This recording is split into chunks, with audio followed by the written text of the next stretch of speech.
Welcome to Tell Us Something. This presentation is being recorded by Missoula Community Access Television as part of a media assistance grant donated to Tell Us Something by MCAT. Tell Us Something is proud to be fiscally sponsored by the Missoula Community Foundation. Some housekeeping right away, thanks to our sponsors, In the Footsteps of Norman McLean Literary Festival. Have you had a chance to participate in any of those events this weekend? Fantastic, fantastic. Thanks to all those folks up in Sealy who chopped through the smoke for the past few months to put that together. Thanks to the Top Hat Lounge, Log Jam Presents, the Wilma, Gecko Designs, oh, it's double-sided, CabinetParts.com, the bookstore at the University of Montana, Fact and Fiction Books, The Good Food Store, Missoula Broadcasting Company, Martin McCain Woodworks and Design, Enlighten Labs, Rockin' Rudy's, and Missoula Federal Credit Union. When you frequent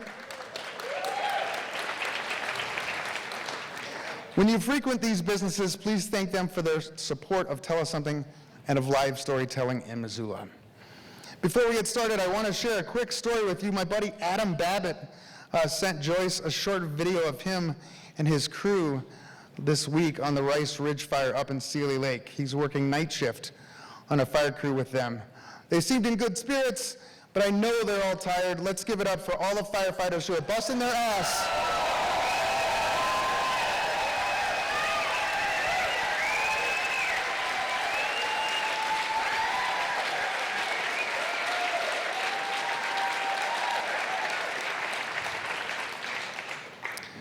Part of our job at Tell Us Something is to help people get their stories heard. We do that here at the live event 4 times a year. We help people get their stories heard every week on the Tell Us Something podcast, which you subscribe to if you haven't already. And since June, we've been releasing 2 videos a week on YouTube at youtube.com/tellussomething. Subscribe to the YouTube channel at youtube.com/tellussomething and make sure you never miss a story. And give us a like, but more importantly, when you see those posts bubble up in your social media feeds, share that content. If you're at a live event and you see a story pop up, share it for the other people who might not have been here, who might not know about the YouTube channel. Sharing the content is so important in helping get those stories to a wide audience. Please silence your cell phones and other mobile devices. You came to listen. Let the listening begin. It is important to actively listen to one another and join together to support each other and share stories. Thank you for your support of each other and each other's stories. Tell Us Something believes that everyone has a story and everyone's story matters. Thanks again to the In the Footsteps of Norman McLean Literary Festival for all of their hard work in putting this event together. Every Tell Us Something is focused on a theme. Tonight's theme is Up the Blackfoot. Our first storyteller is Cindy Super, who grew up just past Clearwater Junction on the banks of the Blackfoot River and has had the river in her life since she was 2 years old. She left Montana after getting a forestry degree from the University of Montana and has returned home after 6 years in the Army. She calls Missoula home and now works in the same place she grew up, 45 miles east of Missoula, as a forester for the Montana Department of Natural Resources. Please welcome Cindy Super.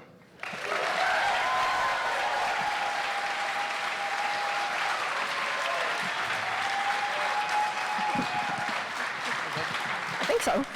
All right. Okay. Thank you. So the sun is warm on my skin.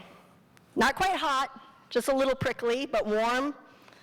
I can feel the warm breeze in my face blowing downriver like it usually does in midday. I'm walking east from my home, and as I kneel down, I can feel the soft Douglas fir needles against my hands, and I squeeze my small body, I'm probably about 6 or 7, into a little thicket. Almost instantly, it's cool, it's quiet. The sound of the river, about 40 feet below us, below the railroad trestle, is about all you can hear. Some buzzing flies. I watch the ants. I've entered Fairyland, and I don't remember where that term comes from, but it was my brother and sister and I's little sanctuary. It was in this space that we could hide in the trees, we could play along the river, rolling rocks into the river, crawling down to the banks. My parents, who learned about or knew about free-range parenting before that was even a thing, they gave us really clear boundaries. Don't cross Highway 200. Don't cross the river without supervision. That was it. When my brother was 3 and he lit the carpet on fire, we got 2 more boundaries. That was go outside and never ever play with matches. So outside we were for my entire childhood. Fairyland, we would roll rocks over in the river and pull hellgrammites up. My mom, who came from North Dakota and is a social butterfly, active in the school board, active with our church, plays in the Missoula Symphony. She married my dad, a transplant from Michigan, who had found his heart in Montana when he came here during leave in the Navy. Mom and Dad moved up to Clearwater, and I think my mom had been under the impression that this was just going to be a short time. And by the time I was 2, since we had lived in about 6 different places, short time meant, what, 2, 3 years? So 30 years later, when Dad retired, she made it 16 years, though, and in the meantime, she taught us how to swim across the river. My mom, who didn't like to be cold, didn't like to wake up early, had gone hunting with Dad exactly 1 time before deciding that loud noises that came on suddenly and having to wake up early and hike uphill, why would you do that? Mom taught us how to swim across the river. Mom taught us that snakes were fine, but should be outside. And I was probably close to 30 before I realized how terrified my mother is of snakes. Dad loved to hunt and fish. He never took us fly fishing, I think because he really just wanted to have some time to his own after dealing with fire crews and firefighters and 3 little kids. But we spent every waking moment on the river. So when I was about 8 years old, I managed to get chicken pox.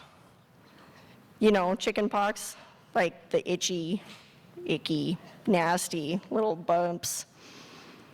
I gave it to my entire elementary school, all 12 of us. So only 12 kids in the school, and they all got chicken pox, and the culprit was me because I got it first, which I thought was unfair. And then when everybody else was sick and I was healthy, I had the opportunity to go with Mom one day. Every week we went to town, twice a week. Sundays for church and groceries, and Thursday night for symphony rehearsal. So Sunday morning rolls around, my brother and sister are sick and oozing and watching TV, and I get to go to town with Mom. I felt so grown up. I got to ride in the front seat. We go to church, and the young pastor, the new pastor who was in the congregation, the young vicar and his wife, I don't know if they felt they needed to get to know us better. Somehow they invited us to lunch. So the country bumpkins go to a nice lunch. Of course, Mom is in her element. We're sitting there, and this is, of course, before cell phones. So Mom, borrows the phone in the kitchen to call Dad. So my father had been left home unsupervised with 2 young children.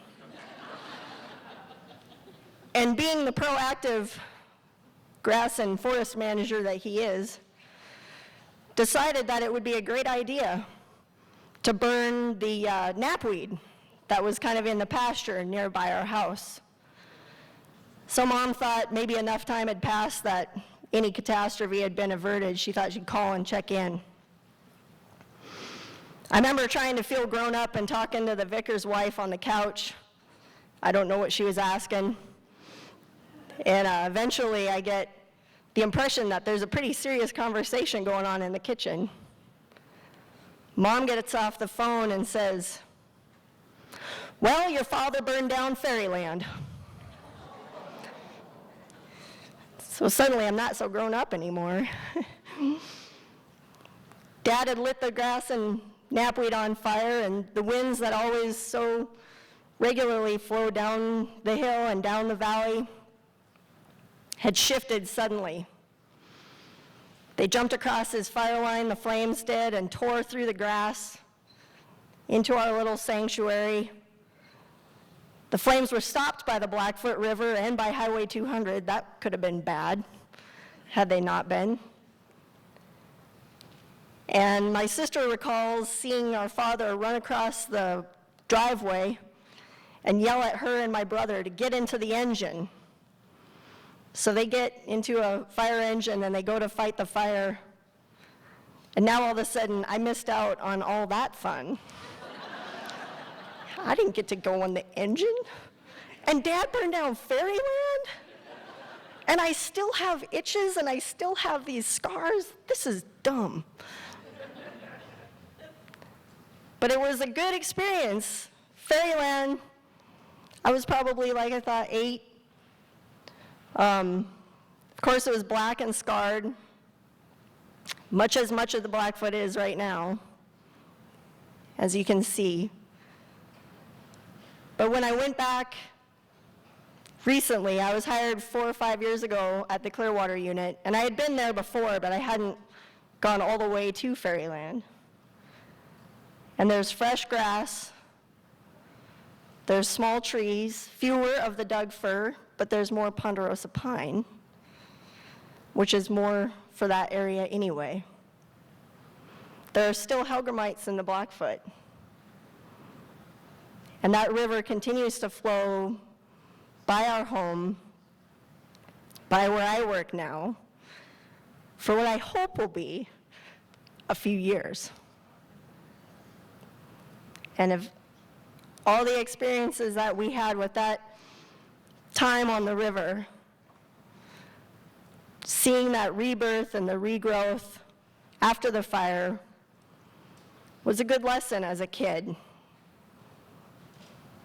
That even after a fire, life continues. Thank you.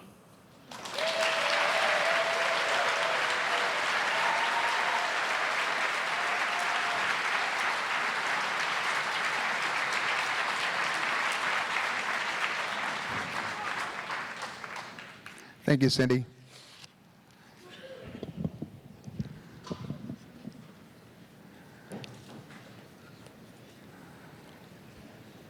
Lisa Triepke moved from Maryland to Missoula 26 years ago.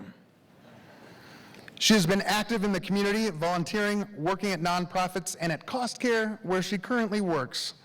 She has 4 children who all participate in hockey, lacrosse, and cross country, 1 at Montana Tech and 2 at Hellgate High School, 1 at Washington Middle School. She is active in many of the outdoor recreational activities Missoula offers and enjoys quality time with her friends and family. She is currently running for mayor of Missoula. Please welcome Lisa Triepke.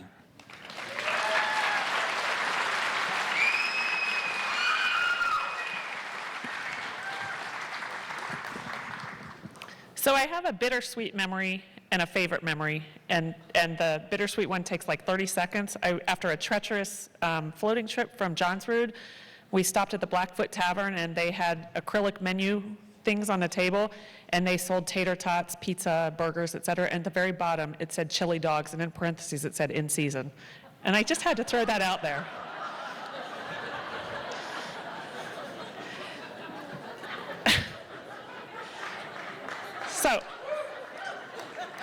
So my most bittersweet memory, I grew up in Maryland, like Mark said, and I was always on the water. I was a lifeguard. I was on swim team. I fell off the high dive and landed on the cement. I was always at the pool, by the pool, et cetera.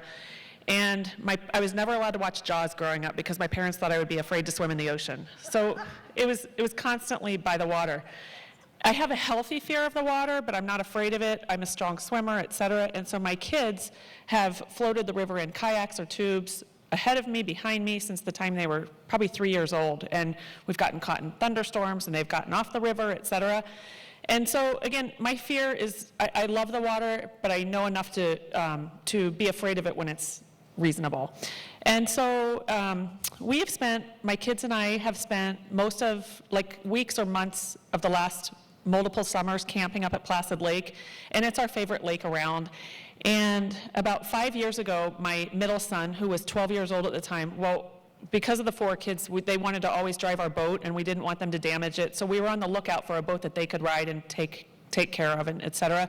So we were trying to meet a person that was trying to sell his boat. We were going to test drive it, and he was going to meet us at the dock at the campground. And one of my sons had gone across the lake, and the other 3, plus a friend, were with us on a pontoon boat with my brother-in-law and his wife. And my husband at the time was out of town, and so the 4 kids were sitting up front, dipping their feet in the water, and we went around the lake for 45 minutes. You know, they were hooting and hollering, tipping their toes in the water. And we pulled around to the side to look for the person that was going to meet us. And for a split second, all the adults looked one direction and to see if the person was there. And the kids were still yelling, screaming. And when we turned back, literally a second later, the kids were still hooting and hollering. And it was just a different tone. And I heard my daughter yell, "Mom, Sam, Sam, Sam." And I looked, and there was a kid, space kid. And we were on a pontoon boat, and my son had fallen off the pontoon boat and gone through the pontoons. And my brother-in-law, who I never would have had the wherewithal to think about this, threw the boat in neutral. And as that happened, we felt a bump under our feet twice. And so my son went under the pontoon, and bump, we felt his body go under, and we turned around to look, and it took several seconds, probably the longest few seconds of my life, and he shot out. And he shot out about 30 feet away. I'm probably a bad judge of distance in that moment, but he shot out and he started screaming, and he popped up and he was screaming. I had no life jacket, nothing on, and I just immediately dove in the water and swam out to him. And the second I got out to him, there's actually a really cool part to this story, but the second I got out to him, right? The second I got out to him, he quit screaming like it was a mother-son moment, which was amazing. But when I got there was so much blood, it looked like a shark attack. And I lifted him up, and his arm was falling out, and the muscles, and I lifted him up, and just to hold him up, and I had no life jacket on, I was treading water, and lifted him up while the boat swung around, and we got him on there. And they carted the boat off to the side of the shore, and we got him out and laid him out, and all I kept saying was, "Sam, just stay awake, don't fall asleep." And I don't even know why I was saying that, just because that's what people say when you're hurt, and they don't want you to go to sleep and not wake up. And so I just kept saying that, and he laid there, and we had to wait for, it's an interesting dynamic, but we had to wait, I wanted Life Flight to come in because it was a bad deal, and I knew it right away. And we had to wait for the ambulance in Sealy Lake to come so that they could come to the campground, take us around the corner, which was outside of the campground, to get to the Life Flight. So it was kind of a hurry up and wait game. And in the meantime, he was laying there, and the blade of the boat, of the motor, had snipped his life jacket, and he had three marks on his leg, and then his arm was obviously totally messed up. And so as we waited for the ambulance to come around, I had to call my now ex-husband at the time, and tell him, and he and I had a code that, like, whenever I needed money or something, I would say, "Call me ASAP." And so I thought in my head, well, I really need him to call me, and so I put "call me immediately." And he got it. He actually got it and called me right away. And he said, "What's going on?" And I told him, I said, "Sam's been in an accident." And he said, "Is he going to live?" And I said, "I don't know. I can't tell you that. I can tell you he's alive, he's here, he's awake, but they're getting ready to put him in an ambulance or the helicopter and take him to Missoula, so I can't answer your question. And so I just need you to know we're here, he's alive, and that's all I can tell you." And it was the hardest phone call I've ever had to make in my life. So we got him on the ambulance, and I was in the back, and at that point, so I had the 3 other kids with me, and we had a tent pitched and everything, and all my belongings were there. And if I was in the ambulance, the kids could come with me. So I said, "You guys just grab anything you need, and we're going to go." And I wasn't real clear on what the rules with the helicopter were, obviously. But so I got in the ambulance to take us around the corner to the helicopter, and I was sitting in the back, kind of one foot in front of the other. And the people that were driving the ambulance said, well, we're just going to cancel life flight. And I said, and it was kind of like this in one ear and out the other, like I wasn't really sure what I'd heard what they said. And I said, what did you say? And they said, we're going to cancel life flight. And I'm like, well, how long till it gets here? They said, it's here. We're just going to drive him in. And I said, you know, you can't. You have to put my son on life flight. I said, this is life or death, and I'm not sure he's going to make it the 90 minutes versus the 10. And so in the end, I think there was some rubbing of life flight versus the ambulance, trying to, territorial stuff.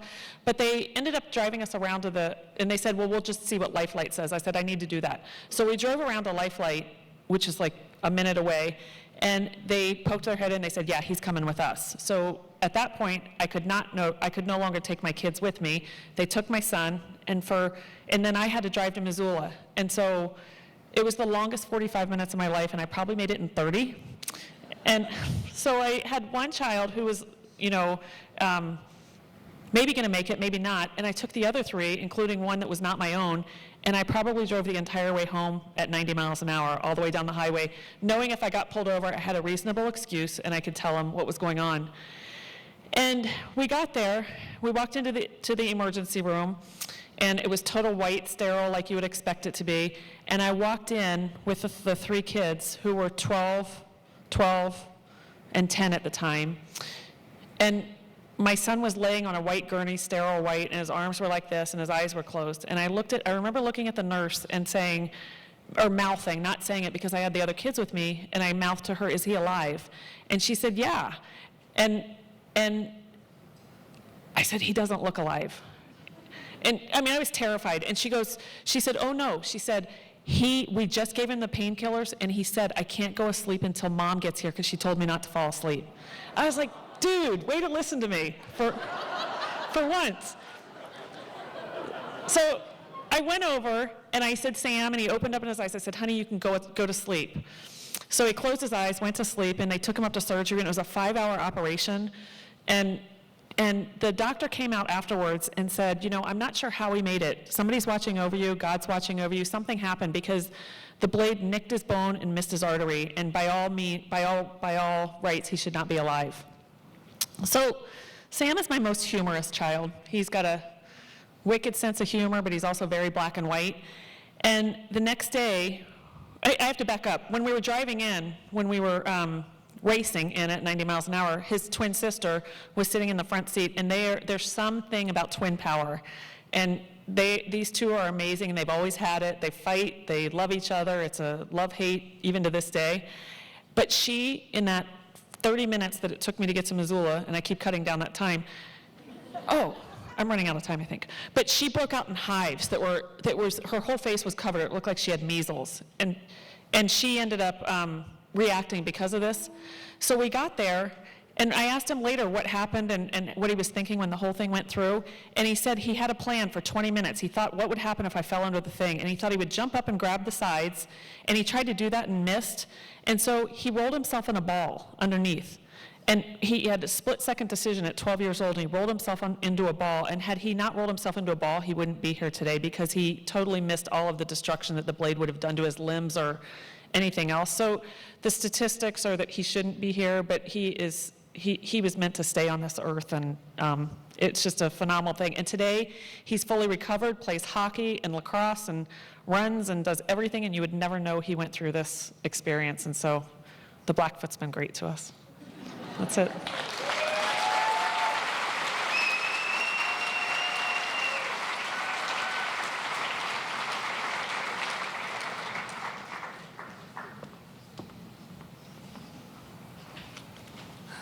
Thanks, Lisa. Oh. There we go. Okay.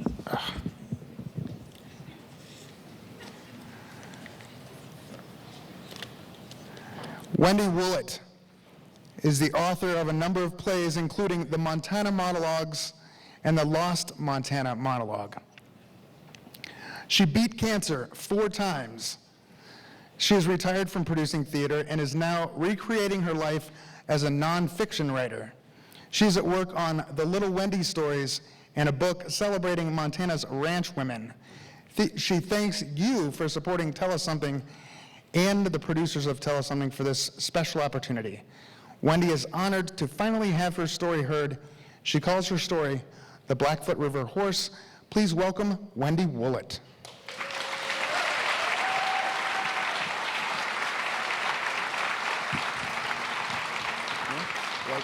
Yes, thank you. The first time I saw the Blackfoot River horse, he was pastured at mile marker 7 on Highway 200 going up the Blackfoot. The reason I remember that is that 7 is my lucky number. He was a beautiful white horse you could see easily from the highway. And I've always had an affinity for white horses, starting with the Lone Ranger in silver on 50s TV, and moving up to Uncle Bo's white gelding, who I always thought was a stallion, named Snow, and then moving to teenage movies, Marlon Brando as Emil Zapata in Viva Zapata. You know, the Mexican nationals mow him down, he's a Mexican revolutionary, and his white horse gets away, to become a great legend in Mexico to this day. So, there's more white horse stories, but I don't have time. So this white horse I saw at mile marker 7 the first time in about 1992 when I was living with a married man, drinking heavily, gambling, stealing grocery money, stealing newspapers, and counting how many bottles of wine it would take me to get through a weekend of camping with my boyfriend Sam. He took early times ditch, I took white wine and red wine. And that's how we camped. And we went up the Blackfoot past mile marker 7 to Gold Creek Road. Turn left at Gold Creek, go down there and find all these camping places. And the reason we did that was we harvested our firewood that way. I was on Stelazine, Zoloft, and drinking at the time. But I still remember that beautiful white horse, and every time we went by the white horse, pastured in this kind of pie-shaped pasture right along the river with a double-wide trailer, a beautiful double-wide trailer, I thought, I want that horse, I want that life. I want, legitimacy. I want more than I've got. Those people are so lucky to have that beautiful white horse. So it meant freedom to me at the time, and there was a lot of envy there. And then in 1998, I quit drinking, and I left the married man, and I moved into, guess where? The Wilma Building, when it was affordable, 4th floor of the Wilma Building.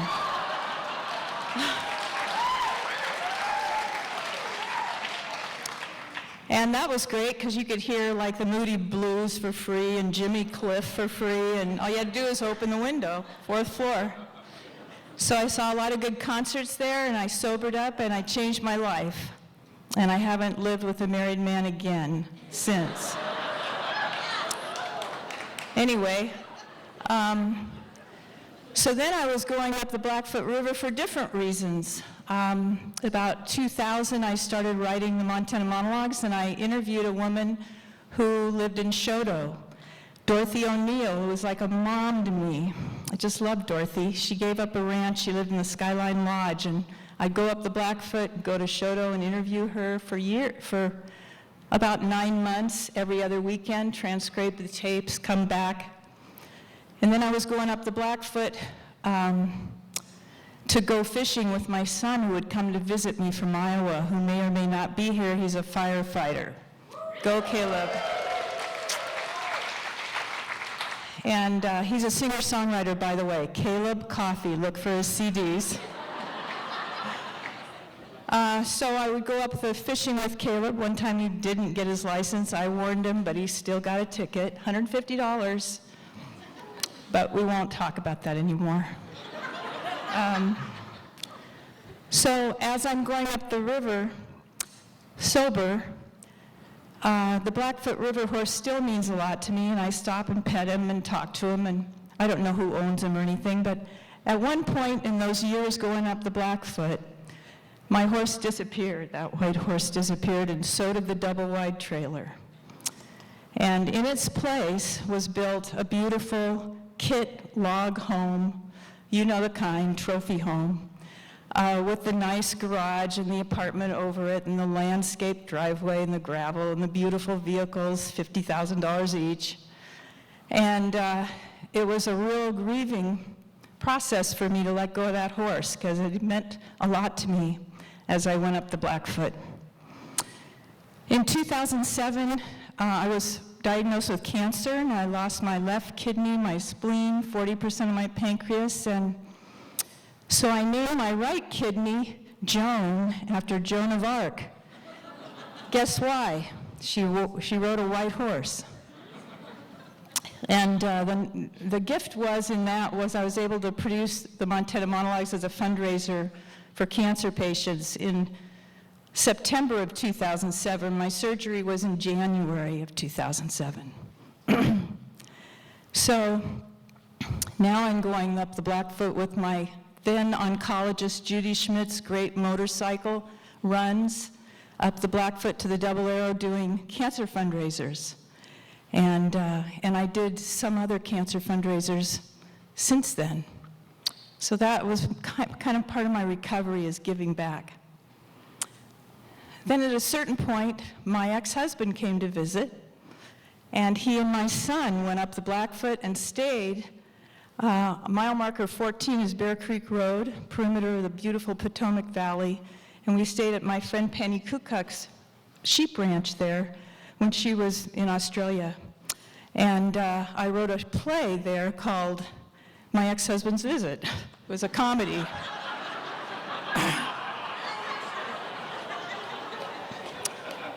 But anyway, you're not supposed to say but anyway, but I'm going to. So the Blackfoot River horse had disappeared. I got sober, my life got better, and then the cancer deal, and a few other episodes with cancer. And then one day I'm writing a play in the prime of my life, having been gifted with being able to do cancer fundraisers and all that. And I'm at Penny Kukuk's house, which is a old cabin that's been refurbished, beautiful place, wood-burning stove, the whole thing. And I'm typing away, and I look out the window, and there's the white horse. The same white horse. I'm not sure, but it sure looks like it. So I tell Penny, that looks like the Blackfoot River horse that was at mile marker 7 all those years.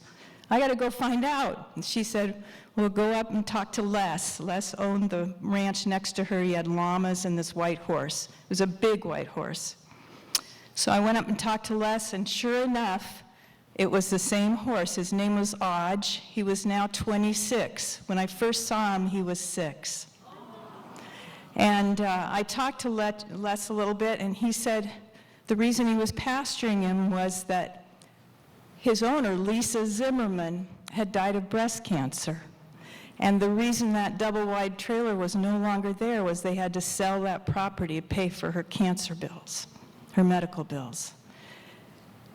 So I guess the lesson for me was, to be happy with who you are, because envying someone else isn't the whole story. You don't know the story. So evidently Lisa had raised the horse from a colt and had played around the Ponderosa Pines with him. He was a big horse. He was part Percheron and Arabian, and she said he could go all day long. They had to race him around potato fields to wear him out. And I told Les that I would have to develop a story about the Blackfoot River horse, which I'm trying to do now. I haven't written it out yet because Mark won't let us. He says you have to just tell it. So, but anyway, when I found out it was my Blackfoot River horse, I went out to the pasture and I hugged him around the neck. Gelding horses smell really good. They have a certain smell. If you're a horse person, you know that. And I talked to him and I thanked him. I thanked him for being Lisa's friend all those years and for being my landmark in my life's journey. And then when I got home and started thinking about this story, and I'm almost done, I looked up white horses on the internet, you know, the mythology of white horses. And one of the things a white horse has always done in mythology is transported its rider from one world to another. That's the end.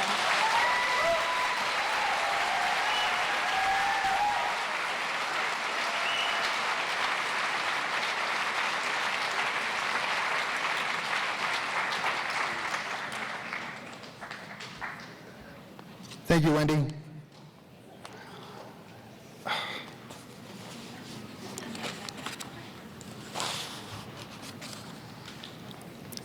Tina Svaren has spent most of her life living in the Missoula and Bitterroot valleys. She is an active participant in community theater in her home of Stevensville. Together with her husband, son, and dog, she spends as much time as possible hiking, rafting, camping, and taking in all of Montana's breathtaking landscapes. She is honored to be part of this event. Please welcome Tina Svaren.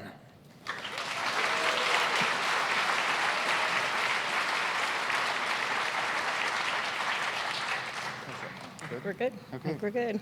Hello. So it was the day before Father's Day in 2008. It was a Saturday. And my husband, myself, and our friends Steve and Teresa, along with their son Caleb, who was 6 years old at the time, were going to take our raft out on the Blackfoot. And we floated the Blackfoot many, many, many times. And so because it was in early June, the water was running really fast, very high, we decided that we should probably put in at Johns Rood and float down to the old Bonner Way station off of Highway 200. That way, that stretch of the river, we were least likely to run into obstacles that could really pose a dangerous situation to us. We had a kid with us after all, and we want to be safe.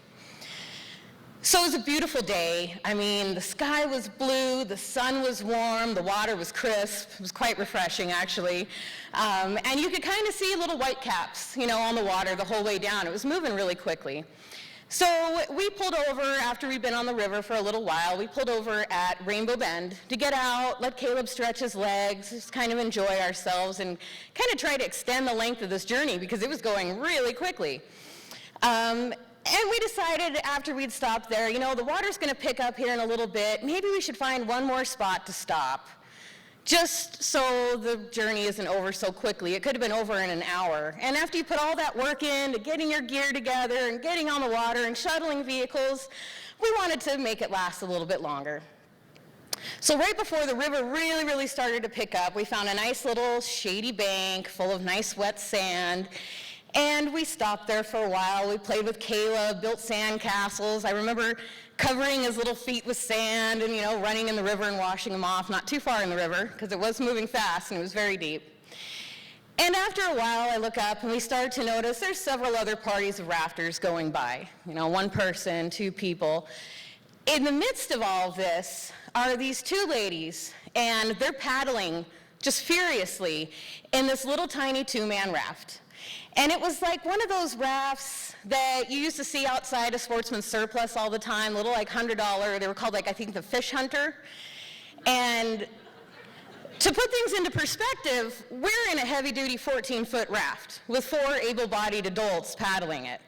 And they're in this little tiny two-man raft. And I looked at my husband and I said, what are they doing? They're gonna flip that boat. That boat they shouldn't be on the water in a boat like that right now. And then there wasn't anything we could do about it, you know? So after some more time passed, we saw several other groups of people go by, one after another. And we decided, okay, well, it's time. We should probably pack up and get back on the water ourselves. We came around this corner, and we were going through a little set of rapids that was kind of turned into a big set of rapids because of how high the water was and how fast it was moving. And I look up, and clinging to the riprap is a woman in a life jacket. And I looked at her and I said, do you need help? And all she could do was scream, help, help, help me, help me. And so Eric and Steve are in the back of the raft. Teresa and I are up front with Caleb. And they turned that boat and cut across those rapids with so much strength that Steve's wooden oar snapped in half. And he looks and he yells at me, oar down, so I toss him mine and I grab the extra one that we had up front, the little shorty one, and we're doing the best that we can to get across the water. Well, there's no bank to pull off on. It's all boulders stacked up against the road cut. There's no bank. There's no trees to tie your boat to. So I get out of the front of the raft, and there I am, kind of precariously balancing 1 foot on these rocks, 1 foot on the raft while I'm trying to grab for the lead, while Eric and Steve scramble out of the back of the raft in chest-deep water to go help this woman. And they got up to her and literally had to pry her fingers off the riprap and physically carry her down to our raft. And when she got there, there was no way she was going to get in. I'm not getting in another boat. And we said, listen, the only way to get out of this situation is you're either going to come in our boat or you're going to swim, because there's nowhere to walk. There's no path. You can't climb up there. The highway was, it had to be 20, 30 feet above us. And we finally convinced her to get in the raft, and she sat down next to me and she grabbed my hand and she looks at me and she goes, "Can I throw up now?" I said, "You can do whatever you need to do, but please do it over the side." And after we got her calmed down, she was able to collect herself a little bit and tell us what happened. And she and her sister had gone through just above us, that same area, and their boat flipped. And while she was a very, very strong and able-bodied swimmer, she didn't remember swimming. She didn't remember swimming across the water. She didn't remember getting to where she was. But more importantly and more pressing was the fact that she didn't know where her sister was. Nobody did. And I looked at her and I said, "We're going to find your sister. The next stop down the river is Marco Flats. It's a nice little river access there." I said, "We'll flag down a car, we'll find someone with a phone, we'll do something, we will get help, we will find your sister." And I don't really know how much time went by at that point. It could have been 5 minutes, it could have been 20 minutes. Time didn't really exist at that point. But I looked at her and I said, "Was your sister wearing a red life jacket?" And she said, "Yes," and she started searching the water, and I said, "No, look." And up on the grassy knob, right before the highway goes down to Marco Flats, is a woman in a red life jacket, holding a kayaking paddle, jumping up and down. And I said, "We have your sister, we have your sister." So we pulled over, and she came running down, and they cried, we all cried. And her sister said, "I called your husband, I called my husband, I called 911. And the lady that was with us grabbed Eric by one arm, and she grabbed Steve by the other, and she said, these guys right here are my 911. And so after a little while, we decided, okay, we'll let you guys get on, and we helped her sister dump the water out of that little two-man raft. And how she was able to navigate that boat, it was completely filled, like an overflowing bathtub full of water. How she was able to get it there, I will never know. And the rest of the float, getting down to the way station, none of us really talked much. It was a lot of energy. We were processing a lot of what had happened. And ordinarily, on a day like that, when we all go floating together, we would be saying, whose house are we going to grill at tonight? Where are we going to barbecue? What are we going to do? But by the time we got our vehicles shuttled around, got our raft loaded up, everything, nobody mentioned anything. We went our separate ways that day. And we went home, and I remember Eric and I being totally wiped out and exhausted and still shocked at what had happened. And so now it is 9 years later, and as I'm telling you guys this story, I can't remember their names. I don't really remember what their faces look like. I remember their hair. They both had the same shade of brown hair. One wore it long, one wore it short. But that's all I really remember about them physically. But every single time I drive up Highway 200 and I come around that bend in the road, I look down at the river, and it's brings me right back. And I'm so incredibly grateful that we chose that stretch of the river that day at that time on that Saturday before Father's Day in 2008. Thank you.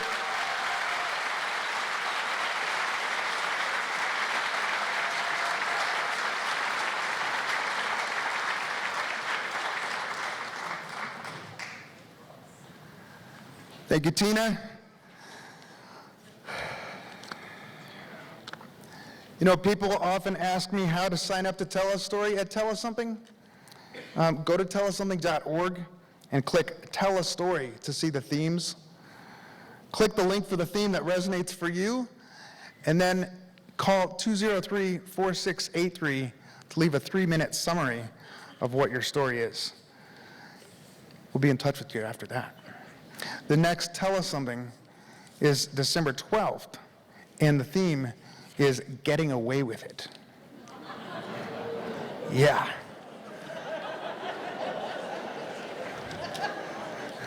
Yeah, France is going to tell a story at that one. For what page am I on here? Come on, pull it together, Moss.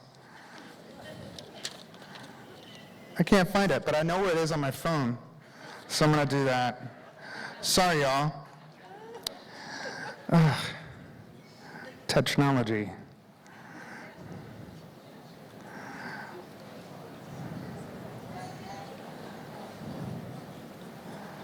All right. Oh, that's not the right one. Jeez, Pete. Hey, here we go.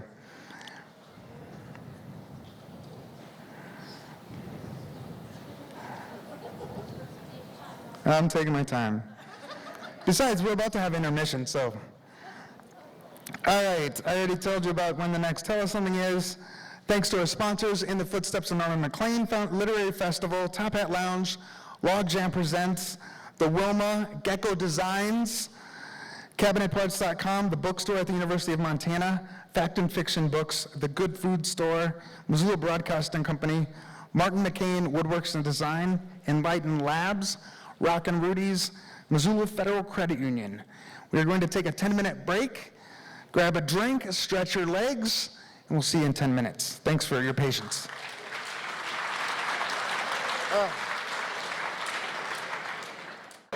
So everybody having a good time?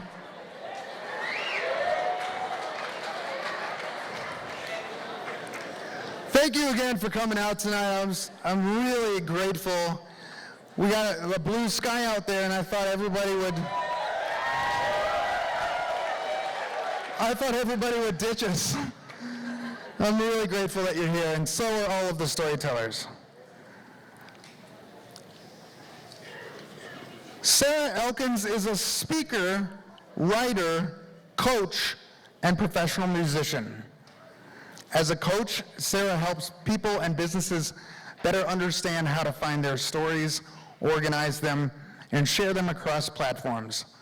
She's an active blogger and contributor to Thrive Global, Ariana Huffington's latest project, LinkedIn, BB, and her own website, elkinsconsulting.com.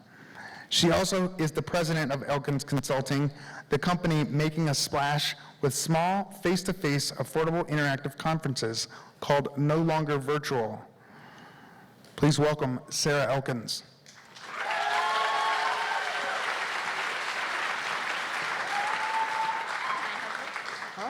Yeah, of course.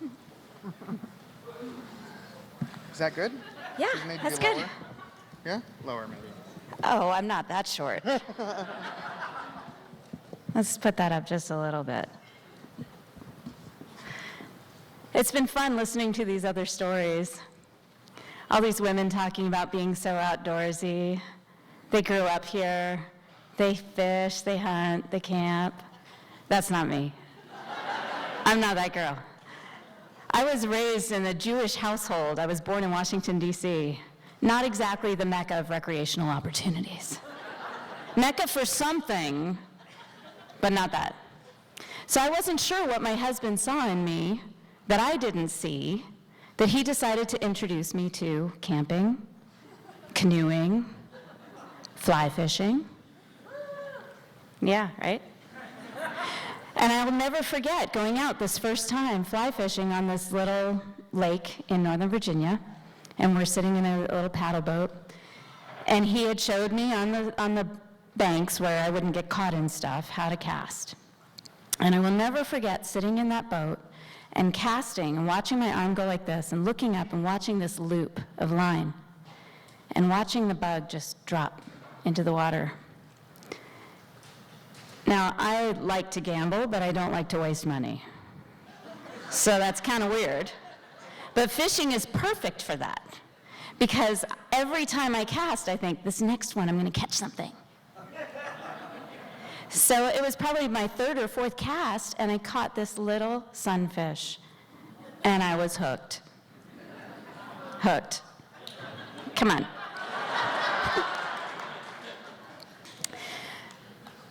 We got the chance to move from Washington, D.C. to Montana, and Bob Head taught me how to fish on the slow-moving, semi-warm Shenandoah, on the Potomac, on the Susquehanna River. And then he introduced me to Montana rivers. And he took me out to the little Blackfoot. And we had this little baby with us, because we had just moved here when he was 6 months old. And I casted in the little Blackfoot River, and I caught little fish. And I was pretty pleased with that, developed some confidence. And then he took me to the big river. And I'm pretty confident, I think. So as we're getting out of the car, I said, I'll take the baby in the backpack, you take the dog, you go upstream, and I'll go downstream. Now, I don't know if you noticed, I'm kind of small. So the backpack comes to here, and the baby's 20 pounds. That's a big baby. Yeah, I'm not a big person, but I'm pretty confident, so I think I can fish with the baby on my back. I just won't go that deep. And we went out, and Bob went upstream, and I went downstream, and I found this spot that I knew was going to be perfect. And I have the baby in the back, and I'm humming this song, because I always have a song in my head. And I put on what I call a woolly bugger, because I hadn't seen any fish rising to eat off of the surface. And I love fishing. I'm watching the water, I'm watching the bugs. Nothing's coming up to the surface. So I figured they're probably eating just below the surface. So I put on this hand-tied, I tied 2 bugs, ever. And one of them was on this line. It was a woolly bugger. It's supposed to emulate a minnow in the water. And I walked out, and I'm wearing Tevas and shorts. And I start to walk out into the water, and the baby's fast asleep. And this one song pops into my head. Wade in the water, wade in the water, children, wade in the water, and God's gonna trouble the water. Now that should have been a hint, but I'm kind of oblivious. So I'm stepping into the water, and it's pretty cold, and it's moving pretty fast, but I see this spot across the river, and I know there's a fish in it. It's this perfect, deep little pool, and there are reeds coming up, and the willows are kind of dangling over this pool, and I just know there's a big fish in there. So I whip out my woolly bugger, and I let the line come out, and I love that click, click, click sound when you're pulling the line out of the reel. And I'm moving my arm at the 10 and 2 that my husband taught me, and I'm watching this line, and it's so beautiful. And I cast, and I let go, and the woolly bugger lands just where I want it to land, and it goes just downstream. Nothing. Damn. It's okay, the baby's asleep. It's quiet. I have time. So I pull my arm back again, and I cast again. Plop. Nothing. I'm going to do this again. I know there's a fish in there, and I know he's going to eat my woolly bugger. And I'm going to be able to show off this, 12-inch rainbow. So I cast again, but this time I'm getting a little cocky, and I cast, and it lands right in the reeds. And I feel it take a little tug, and I think, because I'm hopeful, I think maybe it's a fish. So I go to set the hook, and I flip the rod a little bit, and boy, did I set the hook, but not in a fish. And I could feel it, and it's tight, and I'm thinking, I'm going to lose my woolly bugger that I tied myself. And I'm pretty stressed about this. So I'm trying all of the tricks that my husband taught me how to do. I'm pulling the line tight and then letting it loose like a rubber band. I'm putting the tip of the rod in the water and just kind of wiggling it around, and nothing, it's not going to come loose. And I finally get so aggravated, and I pull on my rod, and I feel the line go loose. I lost my woolly bugger. So I reel in all the extra line, and I look up, and it gets worse. I broke the tip off my rod. Now I'm angry. So I turn around to go walking out of the river, and suddenly the reality hits me. I've been taking steps deeper and deeper and deeper into the water. I don't even realize where I am until I turn around. And you know those movies where you see the tunnel and it gets longer and longer as you're running? That's what it looked like. And I'm turned around, the baby's asleep, and the water is rushing, and it's cold, and it's up to my mid-thighs. That's high for somebody that has chicken legs. I mean, that's big water for somebody as small as I am, with a 20-pound baby and a 10-pound pack on my back. So I'm walking back very slowly, taking these little steps, and I'm gripping my rod in my hand, and I feel my toe hit a rock, and I went down. And I'm literally on my hands, my legs up in the air. The baby is on my pack pushing me down, and my face is maybe 2 inches from the rushing water. And I think we're both going to drown. I was panicked. But to make it worse, I see the baby's hand in slow motion drop from the side of the backpack and splash in the water. And I brace myself. I still have the rod in my hand. Don't ask me why. And I brace myself thinking, if he shifts his weight, I'm in big trouble. Because if he screams when he wakes up, he's going to shift. But being my water baby that he is, I'm filled with relief as I see his hand start splashing, and I hear this, oh!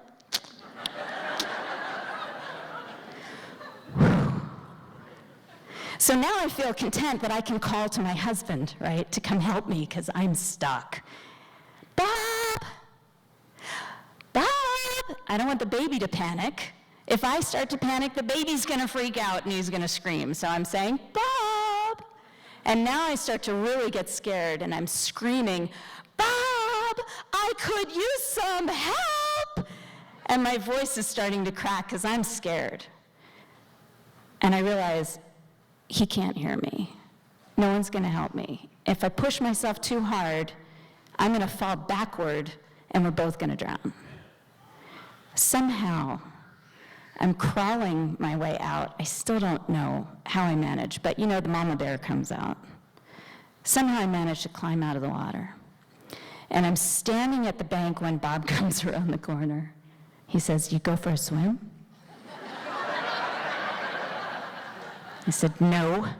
And I told him what happened. And at the end of my story, tears start to come. I lost my woolly bugger, and I broke my rod. And he said, "Sarah, you're officially a Montana angler."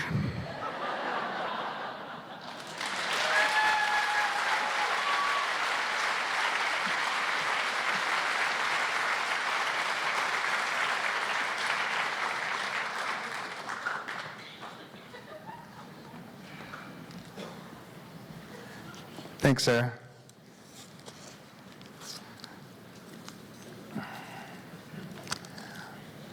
Juanita Vero is part of the 4th generation on a dude ranch in Greeno, Montana. She says, it's like City Slickers meets Dirty Dancing meets The Horse Whisperer with a river runs through it and some Downton Abbey mixed in. That's what she said. Please welcome Juanita Vero.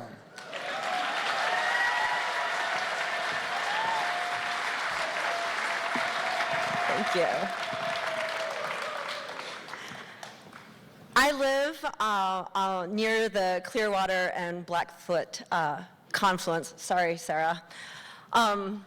That Spirish rock is apparently described in Meriwether Lewis's journals after he split from Clark at Traveler's Rest.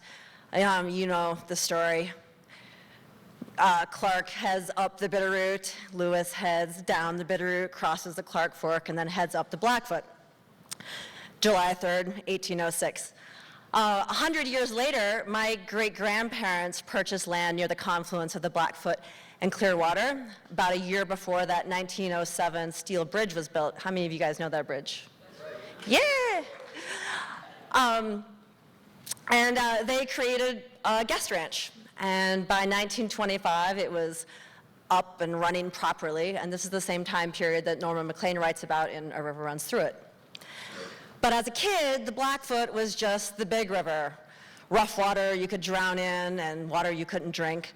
My little brother and I were always being reprimanded about safety, not so much because our parents loved us or cared about us, but more because bad kids were unsafe, and somehow misfortune and accidents were the victim's fault, and more importantly, they were a nuisance to the parents. So my brother and I, we got the drowning thing figured out. That's pretty obvious. And I knew no matter how thirsty I was, never to drink the water, because I mean, I'd spent many a river crossing behind a horse shitting in the water with its anus blossoming out the last bits, the turds floating mercilessly towards me and my mount. There was no way I was going to drink that stuff. One winter, the neighbor ranch had some cows fall through the ice, and their black Angus carcasses piled up in the ice jam for weeks, months actually, and then it wasn't until spring runoff when the bodies floated downstream and disappeared. And that summer, at the swimming hole, the boulders were covered in this thick, curly mats of moss that looked and felt like cowhide. I was very careful to swim around them. Even now, I don't touch those rocks. So I'm 7 years old, and I'm crossing the Blackfoot at Swallow Cliffs, just above the Swallow Cliffs Rapids. I'm on Cura. He's a swayback, bald-faced, red roan Arab. And I'm following my dad, who's here in the audience, over here somewhere. I'm following my dad, who's leading a group of dudes across the river. And I'm feeling really confident bringing up the rear, because now I've been riding on my own, off the lead line for 2 whole summers. And I'm bringing up the rear because I gotta watch these dudes, watch those dudes. My grandfather and mother's voices in my head. They don't know anything, as if it's their fault. I'm a pretty humorless, no-nonsense kid, like drama, incompetence, frivolity, like those aren't things that are welcomed in my family. And so I'm taking this really seriously, bringing up the rear. But looking back now, I realize that I'm bringing up the rear because my horse is slow and my 18-inch long legs aren't very effective. So me and Kira, we're heading across the river. We're about halfway, and he stops. And I think it's to poop. And Dad's across the river. There's 4 dudes between us. And then I realize he's not going to poop. He's going to shake like a dog. And at this point in my riding career, this is the most common way for me to fall off. It's not till the next summer that my horses spook violently, run away, buck, and I hit the ground every day of my 8th summer. But right now, I'm 7, I know with chilling certainty that I am going in that water. And this is a fear that I've always had, like in the back of my head, and I can't believe it's actually happening. Like, I'm incredulous. This is really happening. Your worst nightmare in the river. So now I'm in the river, and the first thought is, don't drink the water. There's so much poop in here. And then I realize I'm really in the river, and I can't really figure out how to swim with my cowboy hat all wrapped around my neck by a stampede string. My boots are filling up with water. My jeans are all like heavy and wet around my legs, and just this whole situation doesn't feel anything at all like being in the Grizz pool for swim lessons. I'm like, is this how people drown? And I remember one of my dad's life maxims is, if you're ever in a stressful state, relax. So I'm like, I'm gonna relax. So I kept up my face down float and vaguely wondered what was going to happen next as I approached the rapids. And of course, by that time, my dad has turned his horse around and come running back into the river and has gotten off and swim, float, ran, waded out to me and somehow got me out of the river. We're up on the bank, and I'm back on Cura, sopping wet, and we're riding along, and then he turns around and he asks me, why didn't you swim? Why didn't you attempt a stroke? And I'm like, Dad, because you said in an emergency, don't panic, relax. And the truth is that I am deeply ashamed and embarrassed that I've come off my horse in the river, no less. And then this other thing going on where I feel like the dudes are judging me. And I'm like, I don't need their pity. I don't need their concern. I'm not some pale, sunscreen, bubble-wrapped, whiny kid. And there's this, like their kids, you know, so there's this other thing going on, though, is that judgment. And I suddenly think that they're judging my dad's parenting chops. And I feel the need to defend him and the decision to ride across a river with a 7-year-old lagging way behind on an old horse that feels itchy and is compelled to do full body shakes. And so I gotta be tough, and I gotta be chatty and put on a good face and reassure these highfalutin dudes that my family's not a total junk show. And so I reach for the only thing that I know about the Blackfoot besides drowning and poop, and that's fish, because well-heeled folks are always boasting about fish. And so I'm like, I saw fish. I lie. Big trout.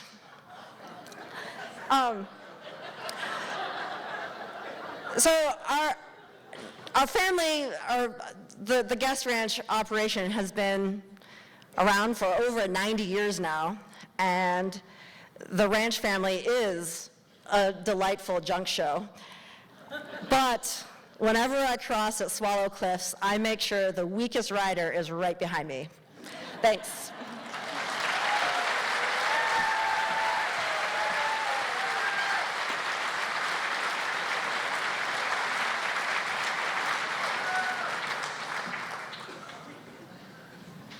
Thanks, Juanita.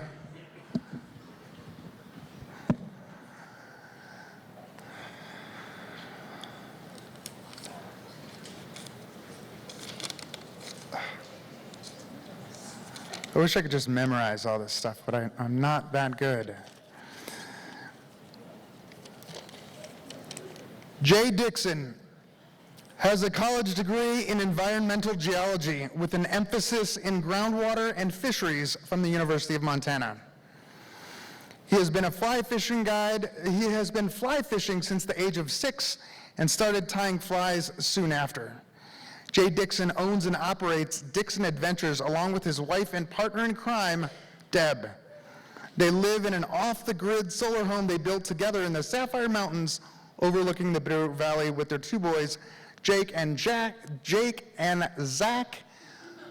Please welcome, jeez, oh Pete, I haven't even had a beer today. Please welcome Jay Dixon.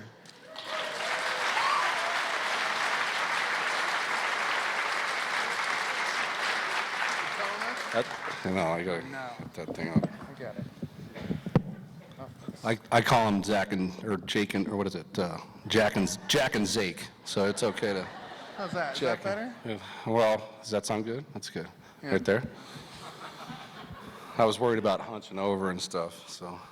You love it down. Yeah. We good? That's good. All right. I was a little bit, I told one of my friends I was a little bit worried about making a fool of myself, and he said, when have you ever been worried about that? And that kind of helped, so here it goes. When I was a teenager, I had an English teacher give me the book, A River Runs Through It. And I've been a passionate fisherman my whole life. And when I was 21 years old, I moved out to Montana and transferred from the Adirondacks in upstate New York. And thank you, it's a cool country. And I lived on the Blackfoot for 4 years. Started guiding, met my wife, came down for a widespread show, had a lot of fun. And I lived not too far from the White Horse for many years there. But I got the chance to fish with John McLean in 2004, where he gave me some of Norman's flies that I have. So that's a pretty cool thing after being so close to this since I was young. And I've been now on the water 25 years, and I've got a lot of memories of the Blackfoot. But there's one day in particular that sticks out in my mind that I'll never forget. It just so happens to be the same year that Tina talked about. It was 2008, and it was June 27th. And I picked up my good friend Nick and his 14-year-old son to go on this huge adventure from Sunset Hill all the way to Johnsrud, which is like a 19-mile float. And the river at this time really does live up to the name, the Big Blackfoot. As Tina was describing, it's 4,000 cubic feet per second of volume, 54 degrees of water, and lots of power. You know, Roundup rapids and big class 3 rapids and big cliff hydraulics. And we set out on this awesome day, which turned to be an 87-degree day and bright, and it was exciting because we had this long journey and there's salmon flies out, and we thought, you know, we were going to just get after it. And the fishing on an 87-degree sunny day, a lot of times in the Blackfoot, is not great. And during the middle of the day, we had lunch and we'd had a few fish, but we watched other people struggling in the hydraulics, even watched one guy flip out of the raft, and people trying to deal with not understanding the power of the water. It's my favorite time of year to fish, actually, when it is dangerous, because you really have to know what you're doing, and it's a great time for big fish. But I was a little bit worried about this great day with Nick and his son, wondering how we can get into some fish, and I knew that we had this another adventure ahead of us. You know, it was pushing into close to, obviously, after the summer solstice, so that you can fish until 10 o'clock at night, late. And I had 6 or 7 miles from Whitaker Bridge on down, and it was 8 something at night. So I knew that in our world, I call it the magic hour. You know, that temperature is going to drop about 20 degrees, and there's caddis hatch, and there's things going to go on, and you can make a full day out of an hour. We proceeded on down through Thibodeau Falls, and we were starting to get into some fish, and sure enough, the hatch was coming out, and I was really excited about this last 5 miles in the water. A long, you know, we're probably doing a 10 or 11 hour day at this point. And you go through Thibodeau Falls, and we're, you know, bouncing around in these powerful rapids, and below that there's a section which now on the road between Johnsrud and Whitaker, there's a bunch of concrete blocks there. And I'm coming down, and it's a big, what I would describe 60 to 70 foot cliff with lots of shale rocks. But in that corner there's an eddy, and getting into these eddies is kind of dangerous at this time of year. You really have to know what you're doing, because there's hydraulics where the eddy meets the main river, and you're, you know, coming in there. But that's really where a lot of fish are rising in these eddies. You have to kind of power in there, and had 14-year-old Graham in the front, and I'm like, I'm gonna do this move, and I got in there. Sure enough, there's a bunch of fish rising, and the river's really loud at this time of year, you know, when you and all of a sudden, I could hear this. I looked over my shoulder, and about 60 feet up in the cliff is a woman screaming for help. And Nick, it's so steep and all these rocks are here, I had to pull the boat over, and I said, Nick, you got to hold the boat, and this is what we call in our world a morally obligated situation, that I've been in lots of them at this time of year, in the end of June, early July, intertubers, lots of different other stories. But so I scale up these rocks in the same outfit I'm wearing, basically, in sandals and shorts, and I'm grabbing rocks and slipping, and Nick's down there with Graham, and I finally get to this woman, and she's got her whole bottom of her left leg is completely black and blue and swollen, which I assessed was a broken leg with some of my first aid. And so I Mimi said, what's going on? How'd you get here? Well, I'm hoping it's not the same sisters that Tina talks about, but she says, I was inner tubing the river with my sister, and I went off I'm thinking, inner tube, I mean, it's 4,000 CFS of water, you know. And so I did my next thing, and she was kind of slurring her words, and I said, okay, have you been drinking? She goes, no, I'm 3 months pregnant.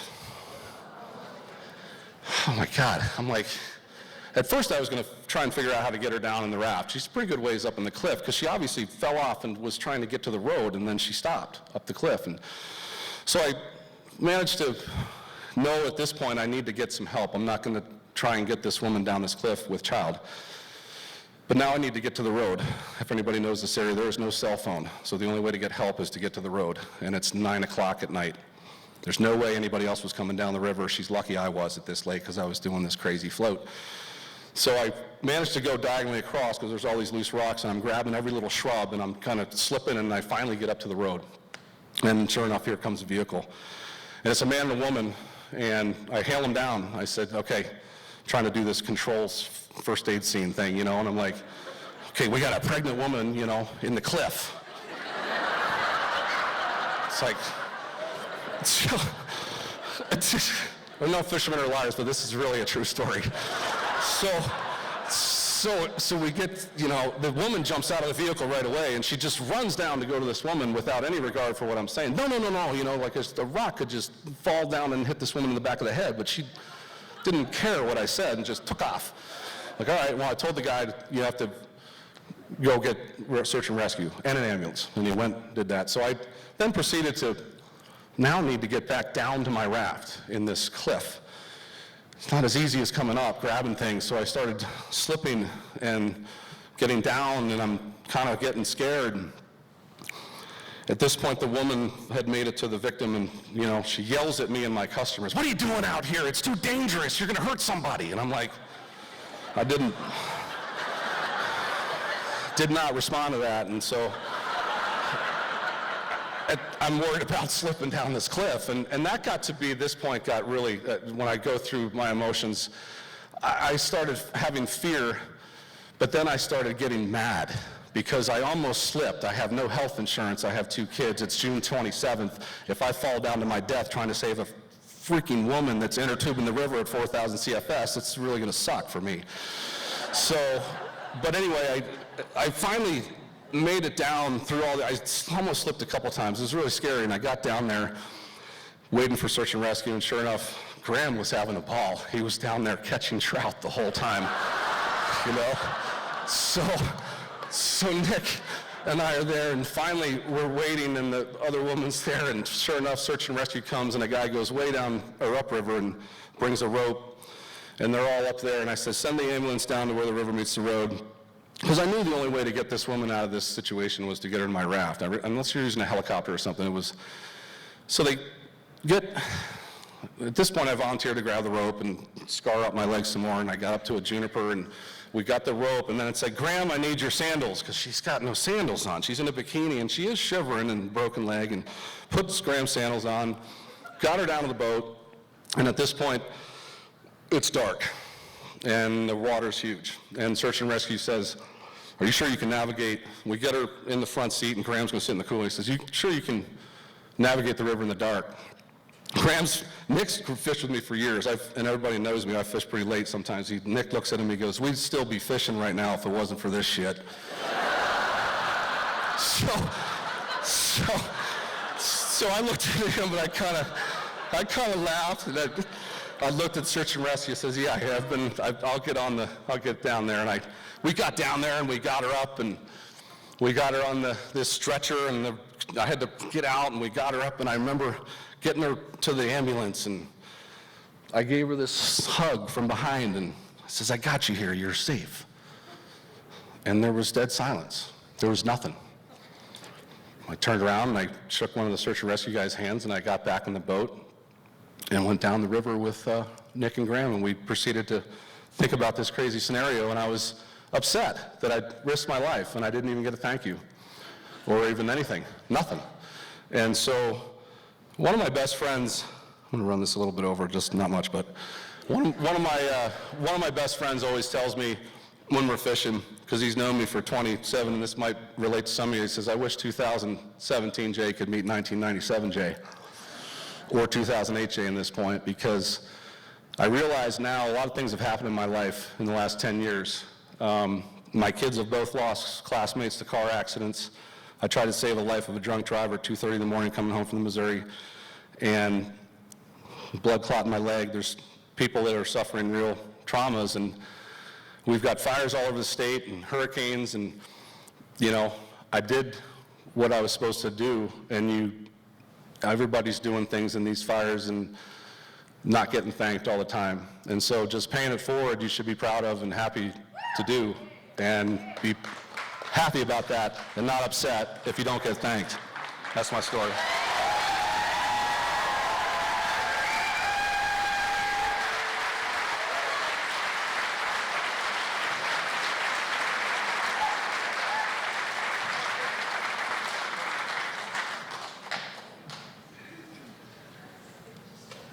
Thanks, Jay. Thanks again to our sponsors, In the Footsteps of Norman McLean Literary Festival, Top Hat Lounge, Log Jam Presents, the Wilma, Gecko Designs, CabinetParts.com, the bookstore at the University of Montana, Fact and Fiction Books, the Good Food Store, Missoula Broadcasting Company, Martin McCain Woodworks and Design, Enlighten Labs, Rock and Rudy's, and Missoula Federal Credit Union. Don't forget to share those podcasts and YouTube videos when you see them come up in your social media feed. Our final storyteller is Jerry O'Connell. Jerry O'Connell founded Big Blackfoot Riverkeeper and is currently the executive director. He first viewed the Blackfoot in 1986 while hitchhiking through Montana. It was love at first sight, and that moment planted the seed that eventually resulted in his moving from New England to the Blackfoot Valley in 1992. His love affair with the Big Blackfoot River continues today. Jerry has been involved in a variety of projects to protect the Big Blackfoot. He served on the River Recreation Advisory for Tomorrow Committee, which, in conjunction with Montana Fish, Wildlife, and Parks, developed new recreation guidelines for the Blackfoot River. He is currently on the board of the Big Blackfoot chapter of Trout Unlimited, which has restored over 700 miles of Blackfoot tributaries.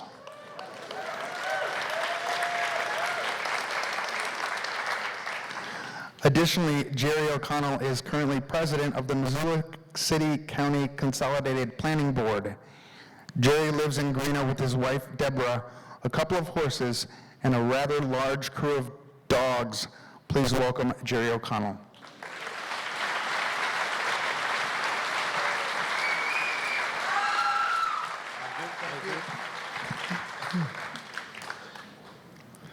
A couple of points. He said I'm from New England. I want to point out, Juanita said her family got here in the early 1900s. My grandparents came to Montana in 1893. And 6 weeks later, they moved back to New Jersey.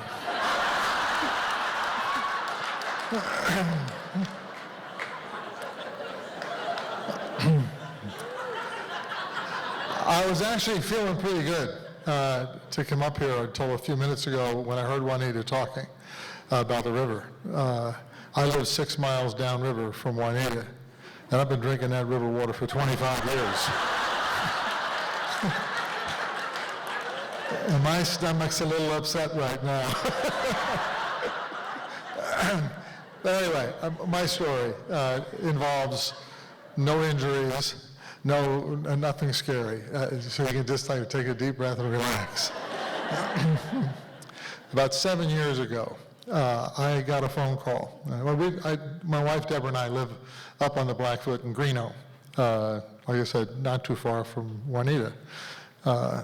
One afternoon I got a phone call, and it's some guy up in Sealy Lake, and he had just talked to somebody and mentioned that he wants to come down to the Blackfoot and fish this one particular area, but didn't know who he needed to get permission from. This person said, "You're talking about the O'Connell's place. call this guy. So she gives this guy my phone number. And so he calls, and he says, would you mind if I came down and fished in your backyard? Because when I was a kid, my grandfather taught me to fish back there. I didn't have the courage to tell him that you don't need my permission. This is the Blackfoot River Recreation Corridor. Anybody can go in there and fish. But I was like, yeah, come on down. So an hour later, he knocks on the door, and he comes out. And he's this nice young guy from California. And we're just chit-chatting, and I says, where's your grandfather from? And he says, well, he was up in Sealy Lake, but he died. I said, well, who was he? This is Norman McLean. It's like, oh my God. I tell you what, you can fish in my backyard, but as long as you come up afterwards and have dinner, because I'm going to suck your brain because I've been river runs through it fan since I read the book in the 1980s. So he does. He goes down there and he fishes for the day and comes back, and we have dinner, and he's this wonderful guy. He's actually, we didn't find out until several years later, he's had his own successful career as a sound engineer in Hollywood. He's done the sound for Men in Black 2, for all sorts of music people. He's got Grammys. He's a cool guy. In fact, today at the McLean event, one of the things we showed, we tried to get Robert Redford here for the movie. Well, he's out of the country. So what he offered to do was to record the foreword of the latest version of the book, The River Runs Through It, that he wrote the foreword for. And so he recorded it wherever he was, in the Netherlands or Indonesia or something, and sent it over here. And in order to put it to sound, we had this guy, Noah, Norman's grandson, do the sound work on it, which was really kind of this sort of neat thing. Anyhow, we got to be pretty good friends, and every year he started coming back. And the second year he came back with his brother Jacob, who was around here somewhere too. And they'd go down to this spot and they'd fish, and then we'd have dinner and have cocktails, and off they go. About 3 years into it, he comes, he fishes, he leaves, and about a week later, he calls me up and said, and this is a long shot, but I had a box of flies with me, and I was down on those rocks there fishing. Could you go down and check to see if they're still there? It's been a week or so, like no chance. So I check, and I go down, no flies, nothing. I call him back, sorry Noah, bad news. Okay, well, worth a try, thanks, bye, boom. Maybe a month goes by. My neighbor, Charlie, and I, particularly in the fall, one of the things we like to do is to take these, we each have one of these little one-man cataract little rigs. We put in, he puts in at his house, floats down to my house, I meet him, and we spend, probably 2 or 3 hours of just very slow, leisurely fishing in the dusk hours, just a 2-mile float, but it's great. There's nobody else around. The fishing's excellent. It's quiet, it's peaceful. There's an eagle or two, and it's just, it's really kind of a Montana moment. So there's about a month after Noah's been there. We're floating down. Before I go any further, let me first give you a little bit of McLean genealogy so you can understand the names of the players of the story that's coming. You got Norman. You got John and Jean, son and daughter. Oh, don't forget, you got Tom Skerritt. He was their parent. Up here. And then underneath there, you've got grandkids, and Noah is one of them. So Noah is from Jean. Jean is from Norman. Norman is from Tom. So I'm floating with Charlie. He's not in that line. He's my neighbor. He's over here. We're floating down the river. Now, Charlie's he's a brass hackle guy. He's throwing spinners. He's a spinning rod. And I'm fly fishing. And Charlie pulls off to the side, goes up on the bank, and he starts fishing around some rocks and everything. And I float past, and we just kind of zig and zag. And after a couple hours, we get to the takeout, and I got my pickup there. And I flip down the tailgate, and we're loading our boats up. And he pulls it out, and he throws this fly box on the tailgate. And he said, you want that? I found that sitting on a rock in the water, perched on the top of a rock. like 10 feet offshore. And I look at it, and it's got 3 initials on the side of it, SSN. And I'm thinking, SSN, that's what submariners, that's a symbol for a nuclear submarine. Well, all the subs are SSN. And I'm thinking, it must have been a submariners and fly fishing around here or something. I got his fly box. Okay, that's cool. So we get home, and I take the fly box and I toss it on the counter. Now it's tossed upside down. Well, SSN, if you turn it over, it's NSS, Noah S. Snyder. That's the name of, like, what are the odds of this? This is crazy. I could not be. Anyway, I call Noah. I say, no, I might have found your fly box. It's a little plastic fly box. He says, open it up. Is it got 9 little compartments? Yeah. He says, what's in the middle compartment? What? There's a pair of turquoise and stainless or sterling silver earrings. He goes, oh my God, that's my box. Thank God. He says, my wife gave my mom those as a gift like 15 years ago. And I took my mom's fly box when I went off. Or how, I forget exactly. Those were her earrings. And he was going to be in deep caca if he didn't get. So he was really happy. I mailed him the box, and life went on. And 2 years ago, we had our first McLean weekend, like we just are wrapping up here today. And it was all up in Sea Lake at the time. Well, I invited Noah as part of the program because Noah, he's one of the McLean family, and he's a very, very enjoyable guy and a good speaker, and has great stories about Norman that are just legend. So we invited him there, and I'm introducing him to a crowd like this up in the Double Arrow Lodge. So I'm up there, and to get him in here, I retold this story to the audience, and I'm getting ready to, and I'm about to say, and I'd like to now introduce you, and a lady sitting out in the field, in the crowd, and she's, and I said, yeah, and she stands up, she goes, I'm Noah's mom, and these are the earrings.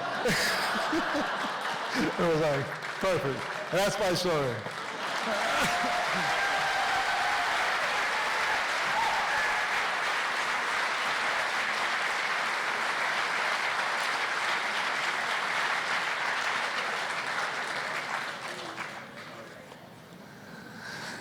Thanks, Jerry. Thank you all for coming out tonight. Thank you especially to the storytellers, Cindy Super, Lisa Triepke, Wendy Woollett, Tina Svaren, Sarah Ellis, Juanita Vero, Jay Dixon, and Jerry O'Connell.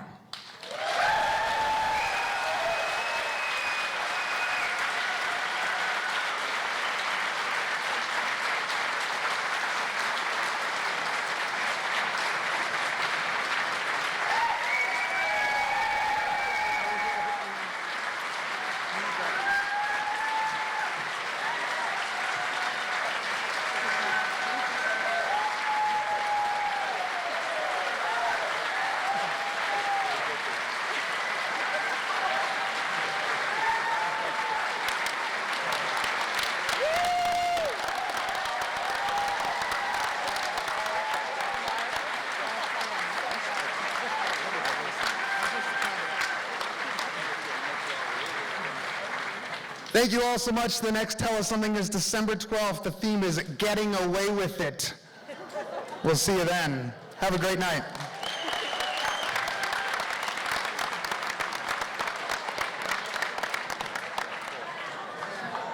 Good job.